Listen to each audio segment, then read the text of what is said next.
Setelah berhasil mengalahkan Nan Gongque, Nan Gongwan melangkah maju tanpa ragu. Dengan gerakan jemarinya yang anggun, ia menanamkan beberapa lapis segel pembatas ke dalam tubuh wanita itu agar tidak dapat melawan setelah sadar nanti. Setelah itu, ia mengeluarkan kantong penyimpanan berwarna hijau dari pinggangnya dan membaliknya ke tanah. Dalam sekejap, cahaya berkilau bermunculan ketika berbagai harta karun dan benda berharga berjatuhan memenuhi lantai aula. Melihat pemandangan tersebut, Han Li ikut mendekat untuk memeriksa satu persatu barang yang berserakan. Token yang dapat mematahkan teknik pengunci hati segera ditemukan oleh Nan Gongwan. Dengan senyum lega, ia langsung menyimpannya. Namun perhatian Han Li justru tertuju pada sebuah cincin hitam kecil yang tampak kusam dan biasa saja. Ia mengangkat cincin itu, lalu menelitinya berulang kali dengan ekspresi serius. Sikap Han Li membuat Nan Gongwan merasa heran. Baginya, cincin itu tidak tampak istimewa. Tak lama kemudian, Han Li mengeluarkan sebuah kotak giok dari kantong penyimpanannya. Setelah kotak itu dibuka, terlihat sebuah cincin hitam lain yang bentuk dan auranya benar-benar identik dengan cincin yang baru saja ditemukan. Setelah memastikan keduanya memang sama, Han Li menyimpan kembali kedua cincin tersebut ke dalam kotak giok dengan sangat hati-hati. Meski merasa penasaran, Nan Gongwan memilih untuk tidak menanyakan lebih jauh. Ia kemudian berdiri di depan Nan Gongque yang masih tidak sadarkan diri. Cahaya merah perlahan berkumpul di telapak tangannya sebelum ia meletakkannya di dahi wanita itu. Dengan memejamkan mata, Nan Gongwan mulai memeriksa kondisi tubuh serta seluruh harta karun yang telah disempurnakan Nan Gongque. Han Li memahami apa yang sedang dilakukannya, sehingga ia hanya berdiri di samping sambil menunggu dengan tenang. Beberapa saat kemudian, Nan Gongwan membuka matanya. Saat telapak tangannya terangkat, sebuah pedang kecil berwarna merah darah perlahan muncul, dan pedang itu tidak lain adalah pedang iblis darah. Ia memahami betapa berbahayanya senjata iblis tersebut. Aura pembantaiannya terlalu pekat dan sangat mudah menimbulkan serangan balik terhadap pemiliknya. Mengingat petir emas Han Li mampu menekan kekuatan iblis pedang itu sebelumnya, Nan Gongwan memutuskan untuk menyerahkannya kepada Han Li agar disimpan. Walaupun tidak mengetahui asal-usul sebenarnya dari pedang iblis darah, Han Li memahami betapa mengerikannya kekuatan iblis yang terkandung di dalamnya. Demi mencegah Nan Gongwan terkena pengaruh jahat senjata itu, ia menerima pedang tersebut tanpa ragu. Di antara tumpukan harta lainnya masih terdapat beberapa pusaka kuno terkenal, termasuk cermin ilusi beku. Namun, setelah mempertimbangkannya, Han Li memilih untuk meninggalkan seluruh pusaka itu bagi Nan Gongque. Selain karena benda-benda tersebut telah lama menjadi miliknya, tindakan itu juga dapat menghindarkan mereka dari berbagai masalah di masa depan akibat hilangnya pusaka-pusaka kuno yang sangat terkenal. Setelah seluruh urusan harta karun selesai, Nan Gongwan menggenggam token pembatas teknik pengunci hati di telapak tangannya. Cahaya merah berkilat sesaat, disusul kepulan asap hitam yang perlahan menghilang ke udara. Bersamaan dengan lenyapnya token tersebut, kutukan yang selama bertahun-tahun membelenggu dirinya akhirnya benar-benar terhapus. Beban berat yang selama ini memenuhi hatinya akhirnya lenyap. Sebelum pergi, ia memutuskan meninggalkan beberapa pesan untuk Nan Gongque agar wanita itu dapat meloloskan diri dengan selamat setelah sadar nanti. Han Li pun tidak keberatan dengan keputusan tersebut. Nan Gongwan segera mengeluarkan sebuah slip giok putih dan menempelkannya ke dahinya. Kesadaran spiritualnya mengalir ke dalam slip itu selama beberapa menit untuk merekam berbagai rencana pelarian serta sejumlah pesan penting. Setelah selesai, ia mengembalikan seluruh barang milik Nan Gongque ke dalam kantong penyimpanan semula dan mengikatkannya kembali di pinggang wanita itu. Ia kemudian memberitahu Han Li bahwa Nan Gongque telah terkena cahaya ilahi reinkarnasi miliknya dan tidak akan terbangun setidaknya selama 1 hari 1 malam. Dengan demikian, mereka memiliki cukup waktu untuk meninggalkan tempat ini dengan aman. Nan Gongwan menatap Han Li dengan senyum lembut.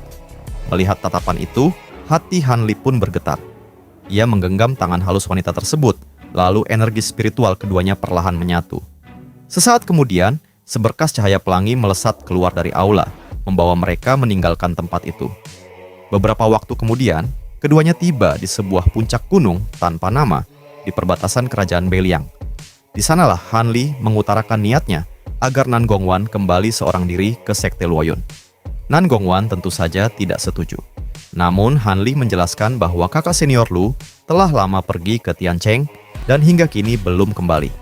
Mengingat hubungan mereka yang sangat dekat, ia tidak mungkin tinggal diam dan harus pergi menyelidiki sendiri keadaan di sana. Nan Gongwan bersikeras ingin ikut, tetapi Han Li menolak dengan tegas. Sebagai kultivator ranah Nasen Soul, identitas Nan Gongwan telah dikenal banyak pakar aliansi 9 negara. Sekalipun menggunakan teknik penyamaran, kemungkinan besar identitasnya tetap akan terbongkar. Karena itu, kembali ke Sekte Luoyun merupakan pilihan paling aman. Meski memahami alasan tersebut, Nan Gongwan tetap tidak bisa menyembunyikan rasa khawatirnya. Han Li kini telah menyinggung Sekte Yan Yue maupun Gerbang Huai. Ditambah lagi, Tian Cheng sedang berada di tengah pusaran perang melawan bangsa Mulan. Perjalanan itu jelas dipenuhi bahaya. Han Li hanya tersenyum tenang. Ia mengatakan bahwa meskipun terdapat banyak kultivator yang lebih kuat darinya di wilayah Tiannan, sangat sedikit yang benar-benar mampu membunuhnya. Selain itu, statusnya sebagai tetua Sekte Luoyun juga membuat aliansi 9 negara tidak mungkin mencari masalah dengannya di tengah situasi perang seperti sekarang. Ia juga memperkirakan bahwa setelah sadar nanti, Nan Gongke akan mengikuti petunjuk yang ditinggalkan dalam slip giok dan memberikan penjelasan yang masuk akal kepada Wei Wuya. Dengan demikian, ancaman yang mengintai perjalanan mereka juga akan jauh berkurang. Melihat tekad Han Li yang sudah bulat, Nan Gongwan akhirnya berhenti membujuknya. Sebagai gantinya, ia mengeluarkan sebuah token giok kuno berwarna hijau dan menyerahkannya kepada Han Li. Menurutnya, token tersebut merupakan pusaka kuno misterius yang ia peroleh secara tidak sengaja saat masih muda.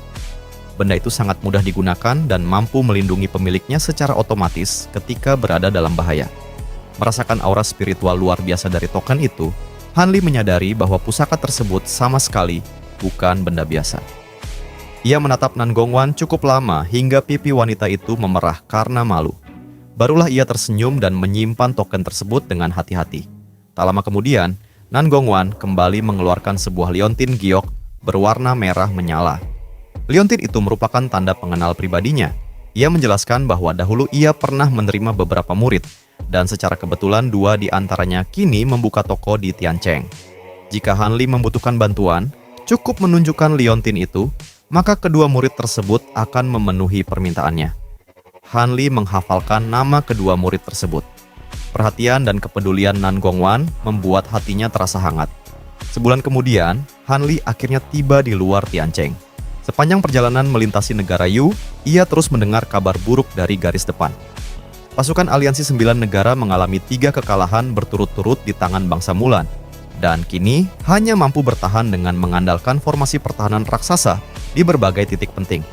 Penyebab utama kekalahan itu ternyata adalah kemunculan beberapa binatang raksasa kuno yang dibawa oleh para Mege Mulan. Kekuatan monster-monster tersebut benar-benar menghancurkan keseimbangan medan perang dan membuat pasukan aliansi berada dalam posisi yang sangat terdesak. Mendengar kabar itu, Han Li segera mempercepat perjalanannya menuju Tiancheng. Saat tiba di depan kota, larangan terbang memang telah dicabut, tetapi formasi pemusnah cahaya kembali diaktifkan.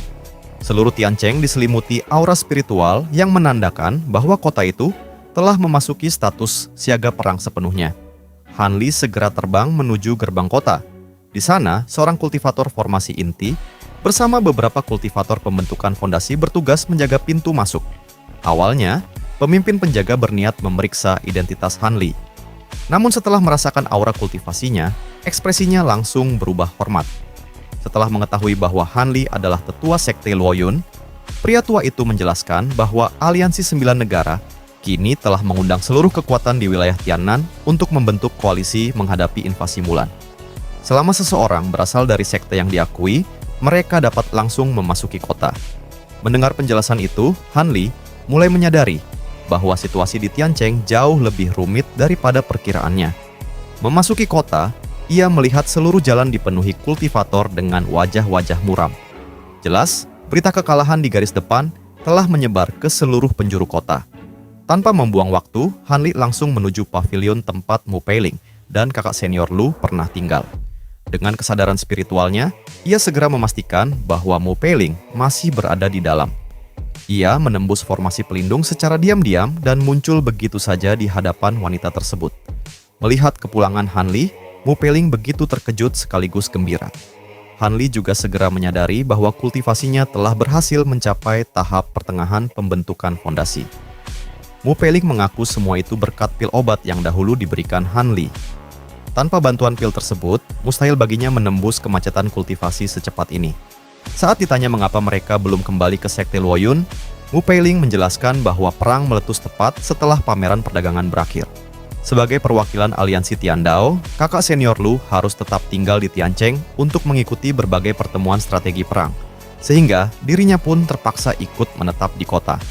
Namun, tepat ketika Han Li hendak menanyakan keadaan kakak senior Lu lebih lanjut, sebuah suara tiba-tiba terdengar dari luar pavilion. Seorang pemuda bernama Bai Shujun dari Sekte Tianji datang meminta bertemu dengan Mu Peiling. Melalui kesadaran spiritualnya, Han Li segera mengetahui bahwa pemuda itu hanyalah seorang kultivator formasi inti. Ia pun bertanya kepada Mu Peiling mengenai identitas orang tersebut.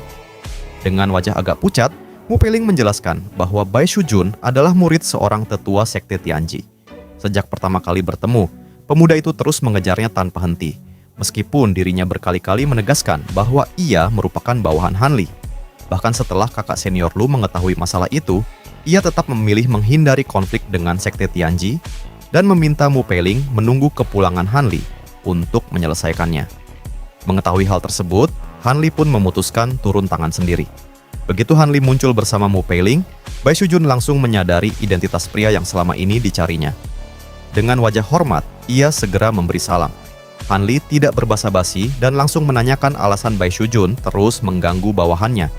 Akhirnya, Bai Shujun mengaku bahwa semua tindakannya dilakukan atas perintah gurunya yang ingin bertemu dengan Han Li. Namun, ia juga mengakui bahwa dirinya memang benar-benar menyukai Mu Peiling dan berharap Han Li bersedia merestui hubungan mereka. Mendengar perkataan itu, Han Li hanya mencibir dingin. Ia dengan tegas menolak permintaan tersebut dan mengatakan agar Bai Shujun berhenti bermimpi. Pada saat yang sama, Han Li juga merasa heran mengapa Sekte Tianji begitu bersikeras ingin menemuinya. Tatapannya tiba-tiba berubah tajam ke arah ruang kosong di samping Bai Shujun. Tekanan spiritual mengerikan langsung memenuhi udara. Bai Shujun yang berada tepat di depan tekanan itu langsung pucat pasi. Tubuhnya gemetar hebat hingga hampir berlutut di tanah. Namun tepat sebelum ia roboh, sesosok pria tua berjubah putih muncul dan dengan mudah menetralisir seluruh tekanan Han Li. Pria tua itu memperkenalkan dirinya sebagai Lu Weiying, tetua Sekte Tianji. Ia mengakui bahwa seluruh tindakan Bai Shujun memang merupakan perintah darinya demi memperoleh kesempatan bertemu dengan Han Li. Lu Weiying kemudian menyerahkan sebuah slip giok hijau yang berisi lokasi pertemuan dan mengundang Han Li untuk datang pada malam hari, agar mereka dapat berbicara lebih lanjut.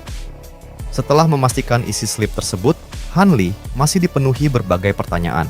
Namun, Lu Weiying telah lebih dulu membawa Bai Shujun pergi. Han Li pun menyadari bahwa pihak Sekte Tianji tampaknya mengira dirinya memang sengaja bersembunyi di Tiancheng selama ini.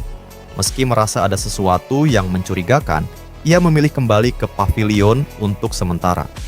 Setelah suasana kembali tenang, Han Li kembali menanyakan keberadaan kakak senior Lu.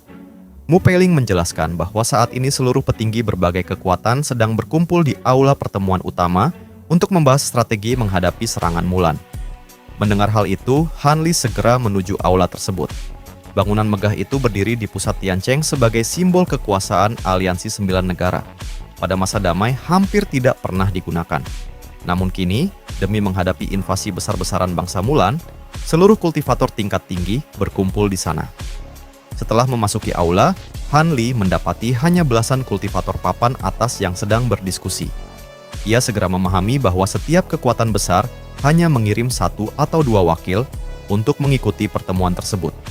Tatapannya segera tertuju pada kakak senior Lu yang duduk di sisi kiri ruangan bersama bocah api naga. Namun ketika pandangannya beralih kepada seorang pria tua berjubah kuning di sisi lain aula, ekspresi Han Li langsung berubah. Orang itu ternyata bukan orang asing. Ia adalah mantan penguasa lembah Mapel Kuning, sosok legendaris yang pernah mengguncang dunia kultivasi Tiannan, yang tak lain adalah leluhur Ling Hu.